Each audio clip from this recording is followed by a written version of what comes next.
Alors, pour le point arrière surjeté, je vais avoir besoin de 2 aiguillés. Là, je vais démarrer avec l'aiguillet bleu et donc j'accroche pour une finition parfaite sur l'envers. J'ai pris un brin que j'ai mis en double.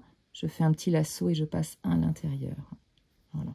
Donc, je vais faire quelques points arrière. Donc, le point arrière, je pars d'ici en 1, je vais en 2 et je vais maintenant en 3 ici. Je reviens ici exactement dans le point du 1 en 4 et je progresse ensuite en 5 et je reviens sur mes pas en quelque sorte.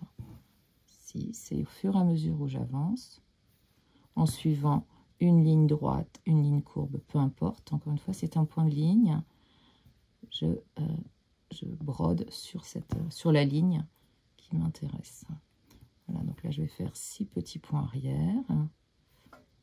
Bien sûr, on peut varier la longueur du point. Là, j'ai fait un point moyen, je vais faire 4 mm, mais ça pourrait être un petit peu moins, voire un petit peu plus selon l'effet recherché. Je laisse cet aiguillet bleu en suspens et je vais maintenant, avec une aiguille rouge, de fil contrastant ou pas d'ailleurs, hein, je vais m'arrimer juste à côté.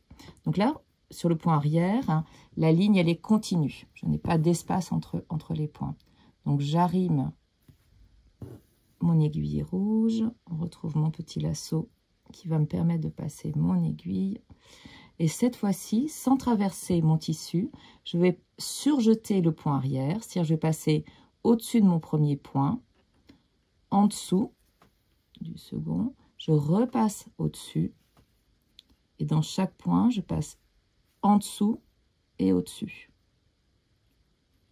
Voilà, de la manière suivante. Donc, je vais surjeter et je vais apporter une petite variation parce que mon point va être surjeté et oblique sur le point arrière que j'ai brodé dans un premier temps. Donc, voilà, c'est un point qui se fait en 2 temps.